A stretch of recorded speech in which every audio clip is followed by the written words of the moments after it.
शुभ संध्या प्रिय मित्रों। तो कूल्हे के जोड़ का गठिया भयानक बीमारी, जैसा कि कई लोग सोचते हैं, लेकिन सब कुछ इतना सरल नहीं है। गठिया पर जाने से पहले मुझे आपसे एक सवाल पूछना है। क्या आपको शर्म नहीं आती?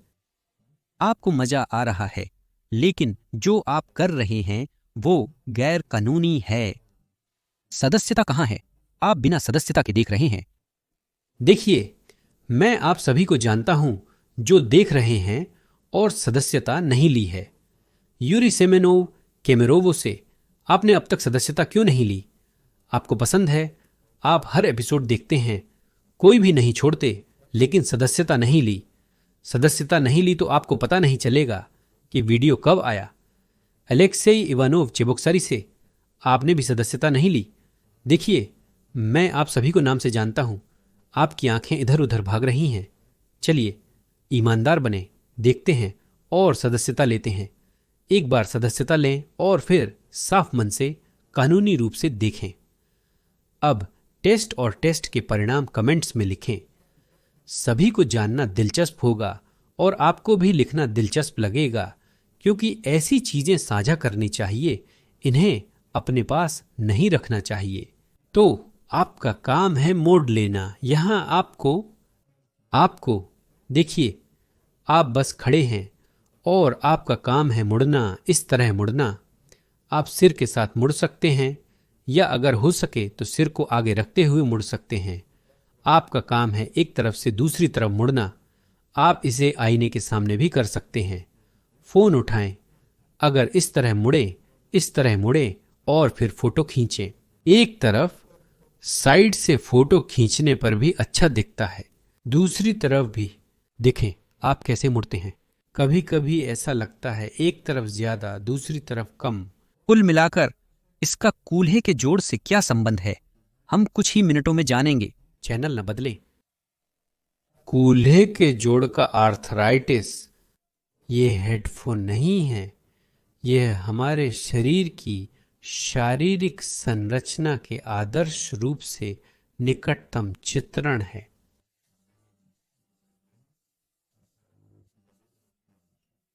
यहां हम मांसपेशियों के साथ सामान्य जोड़ की संरचना को दिखा रहे हैं।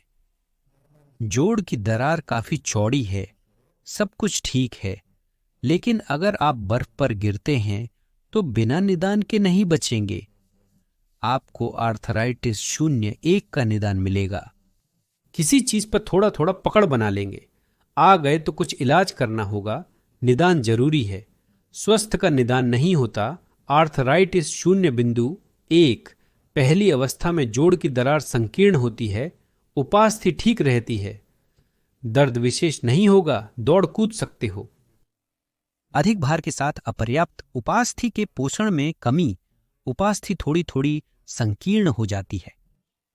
पूरी तरह से प्रतिवर्ती अवस्था अक्सर मांसपेशियों की कमजोरी से जुड़ी होती है और यहां दूसरी, तीसरी, चौथी अवस्था का आर्थराइटिस शुरू होता है।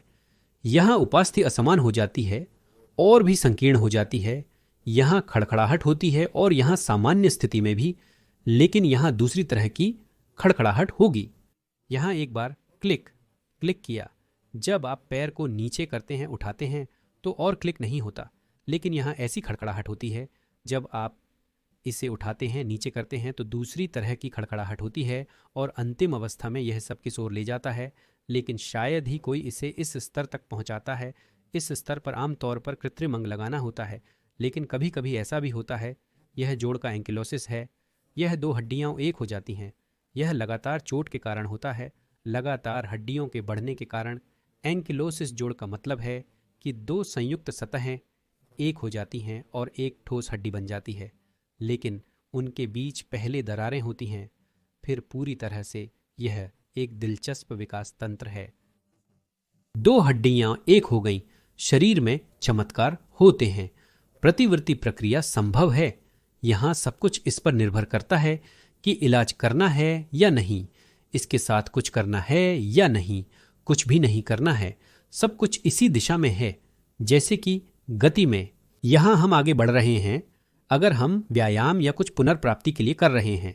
अगर आर्थराइटिस है तो सबसे पहले हमें इसे रोकना होगा ताकि पुनर्जनन की प्रक्रिया शुरू हो सके। हमें यह सुनिश्चित करना होगा कि विनाश की प्रक्रिया रुक जाए। एक बार जब हमने इसे रोक दिया तो शरीर खुद ही पुनर्प्राप्ति की प्रक्रिया शुरू कर देता है, जो विनाश की प्रक्रियाओं पर हावी हो जाती है। हम वहां आवश्यक चीजें जोड़ते हैं जिससे पुनर्प्राप्ति तेज हो जाती है। आपके कूल्हे के जोड़ के पुनः स्थापन के लिए हमें यह सब करना होगा। आज हम कूल्हे के जोड़ों में दर्द के बारे में बात करेंगे, जो अक्सर आर्थराइटिस के दौरान व्यक्ति को परेशान करता है। यहाँ इस जगह पर, और सभी कहते हैं कि यह वास्तव में जोड़ में दर्द है। जिस व्यक्ति को यहाँ दर्द होता है वह इस जगह को छूता है। यहाँ इसे हड्डी का वर्टेब्रा कहा जाता है और व्यक्ति इसे छूता है और उसे लगता है कि यह जोड़ है और इस जगह पर उसे दर्द महसूस होता है, खासकर चलते समय, किसी को चलते समय, किसी को लंबे समय तक बैठने पर, चलते समय, लंबे समय तक खड़े रहने पर भी ऐसा होता है। इस दर्द को सबसे दिलचस्प बात यह है कि बिना जोड़ पर प्रभाव डाले हटाया जा सकता है, क्योंकि यह दर्द जोड़ से नहीं आता। जोड़ यहाँ अंदर होता है और दर्द मांसपेशियों से आता है। मांसपेशी जो कूल्हे की चौड़ी फासिया को खींचती है। फासिया क्या है, पूछेंगे कुछ दर्शक। यह मांसपेशियों की झिल्ली है। हर मांसपेशी अपने फासियल कवर में होती है। ऊपर से यह सब एक और झिल्ली से ढका होता है। ये दो झिल्लियां एक दूसरे के सापेक्ष फिसलनी चाहिए, क्योंकि उनके बीच में ऊतक द्रव होता है। वे आगे पीछे, बाएं दाएं, जहां चाहें फिसल सकती हैं। यह सब बहुत अच्छा काम करता है, लेकिन जब कोई चोट लगती है, सूजन होती है, कोई प्रक्रिया होती है जहां सूजन या हेमेटोमा होता है या खिंचाव होता है, तो कोई स्पैजम होता है। फासिया की गतिशीलता में गड़बड़ी की प्रक्रिया शुरू हो जाती है और कभी कभी उनके बीच में ऊतक द्रव नहीं होता, बल्कि एक घना निर्माण होता है जिसे स्पाइक कहते हैं। वे एक दूसरे के सापेक्ष नहीं हिलते। तो कुल मिलाकर फासिया को हिलना चाहिए, सब कुछ हिलना चाहिए, सब कुछ हिलना चाहिए। तो चौड़ी फासिया को तनाव देने वाली मांसपेशी जो अक्सर कूल्हे के जोड़ में दर्द की नकल करती है। व्यक्ति इसे महसूस करके एमआरआई कराने जाता है। 0 1 डिग्री में आर्थ्रोस, आर्थ्रोस 2 3 4। कोई भी आर्थ्रोस हो, ऑपरेशन कराओ, जोड़ बदलो, दर्द फिर भी रहता है। वह सोचता है ऐसा कैसे? और बात यह है, तनावपूर्ण चौड़ी जांघ की पट्टी क्या करें? पहली बात, हमें इससे तनाव हटाना होगा। हमें इस जगह पर काम करना होगा। इसके लिए हम विशेष रूप से विकसित मालिश उपकरण का उपयोग करेंगे, जिसे यद्रिंस्की वैज्ञानिक अनुसंधान संस्थान द्वारा विशेष रूप से जांघ की चौड़ी पट्टी के तनावपूर्ण मांसपेशी के लिए चुना गया है। आप टेनिस बॉल का उपयोग कर सकते हैं। आप मालिश के लिए बॉल का उपयोग कर सकते हैं। यदि आप पालतू जानवरों की दुकानों में ढूंढते हैं तो आपको कुत्तों के लिए ऐसी बॉल मिल सकती है, लेकिन वे भारी होती हैं। विशेष मालिश बॉल्स भी होती हैं। आपका काम इस जगह पर दर्दनाक बिंदुओं को ढूंढना है। इसके लिए इस बॉल का उपयोग करें और दीवार का उपयोग करें। यह मेरी हाथ नहीं है, यह दीवार है, और आप इस मांसपेशी और दीवार के बीच खड़े हो जाएं। थोड़ा वजन डालें, दबाएं, और फिर आप थोड़ा बाएं, थोड़ा दाएं जा सकते हैं। बस एक जगह पर रखें। दर्दनाक बिंदु को ढूंढें, ठीक इस उभार के ऊपर, और इस नरम हिस्से को काम करें। यह थोड़ा आगे है। शायद आपके पास वहां एक जेब हो या नहीं हो। इस तरह से आप इसे ढूंढ सकते हैं। अब इस क्षेत्र को काम करें जो आम तौर पर हड्डी पर दर्द करता है। इससे हाथों से काम करें, शुरुआत में या नरम बॉल से, लेकिन हाथों से शुरुआत करना बेहतर है ताकि आप खुद को ज्यादा नुकसान न पहुंचाएं। दूसरे जेब के लिए भी यही करें। यहाँ आप इससे काम करें। बेहतर है कि पैर को स्टेप पर रखें, विशेष रूप से विकसित स्टेप्स और मांसपेशियों के लिए, व्यापक फैशिया की मांसपेशियों के लिए। शूमेरलिंस्की संस्थान के अध्ययन के अनुसार व्यापक फैशिया की मांसपेशियों की नवीनतम विकास। यहाँ हम इस जगह को काम करते हैं। कपड़ों के माध्यम से यह बहुत सुविधाजनक है। आप इसे अच्छी तरह से देख सकते हैं। यह सब, लेकिन लगभग आप इससे अपने दिमाग में रखते हैं। हम इस मांसपेशी से स्पैज्म को हटा देते हैं। लेकिन क्यों यह वहां बना? जरूर, अभी टिप्पणी में लिखेगा। जिज्ञासु दर्शक वह लिखेगा, लेकिन क्यों वह वहां बना? शायद यह यूं ही नहीं है। अगर हम इसे यूं ही मालिश करेंगे तो यह फिर से बन जाएगा। आप सही हैं, मैं आपको जवाब देता हूं। आप सही सोच रहे हैं। इसीलिए सिर्फ मालिश काफी नहीं है। आगे हमें मांसपेशियों को और अधिक प्रशिक्षित करना होगा। पास में स्थित लेकिन आकार में बड़ी, ताकत में, यह मध्य ग्लूटियल मांसपेशी है। इसके प्रशिक्षण के लिए हम विशेष रूप से विकसित कनासेस्को काउच का उपयोग करते हैं। हम बगल में लेटते हैं। हाँ, बाईं तरफ। हम आपके साथ इस बाईं तरफ के जोड़ को बचा रहे हैं। दाईं तरफ लेटते हैं ताकि बाईं तरफ को बचा सकें। पैर को सीधा किया, थोड़ा साहसिक और थोड़ा निडर होकर उठाया और नीचे किया, उठाया और नीचे किया, उठाया और नीचे किया। यहां कोशिश करें कि पैर को न मोड़े, क्योंकि अगर आप मोड़ते हैं तो आपका भार बड़ी नितंब की मांसपेशी पर जाएगा और नाशपाती के आकार की मांसपेशी पर नहीं, जो अच्छा नहीं है। इसीलिए पैर को सीधा रखें ताकि आपकी जांघ में तनाव हो और इस स्थिति में आप तनाव महसूस करेंगे। किसी ने सवाल पूछा, पैर के साथ क्या करना है? यहां कोई फर्क नहीं पड़ता। आप इसे अपने ऊपर रख सकते हैं या कुछ भी नहीं कर सकते, लेकिन यह वांछनीय है कि पैर की अंगुली आगे की ओर देखे, फर्श के समानांतर हो, और इस तरह आप प्रशिक्षण करते हैं, उठाते हैं और नीचे करते हैं। बहुत बड़ी गति की आवश्यकता नहीं है, तुरंत महसूस करें। कोई तीसरी बार, कोई पांचवी बार जलन महसूस करेगा, एक विशिष्ट जलन इस मांसपेशी में। किया, आराम किया, जितना चाहें उतना आराम करें, 10 सेकंड, 20-30। यह सब इस पर निर्भर करता है कि आप कितने आत्मविश्वासी महसूस करते हैं। महसूस किया कि आपकी ताकत वापस आ गई है और फिर से यह आंदोलन करें। यदि बहुत कठिन और जोड़ में दर्द है तो आप एक बार कर सकते हैं।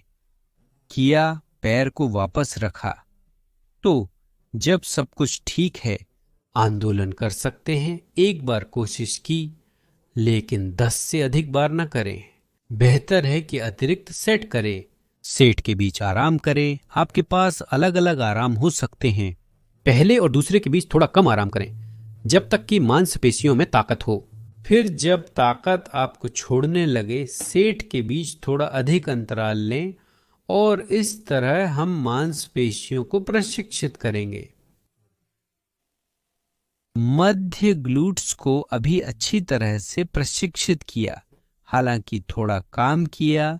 मध्य ग्लूट्स से तनाव को हटा दिया और अब जैसे जीवन में हम सभी कूल्हे के जोड़ का आर्थ्रोस कमाते हैं, यह केवल चलने से नहीं होता। जब कूल्हा इधर उधर हिलने लगता है, ये हरकतें हम खड़े खड़े भी कर सकते हैं। ये आर्थ्रोस आपके साथ कर सकते हैं। और अब हम उस टेस्ट पे वापस आएंगे जो हमने शुरुआत में किया था। आपको मुड़ना था और देखना था कि आप मुड़ते समय क्या करते हैं, और यह देखना था। यह मोड़ करें और देखें, मुड़ें कि आपका कूल्हा या कंधा मुड़ा। आपने आईने में देखा। दूसरी तरफ आप मोड़ करते हैं। यहां आप मोड़ के समय देखते हैं मेरे साथ मुड़ता है जब सब कुछ खराब होता है। कूल्हा और कंधा यहां पर।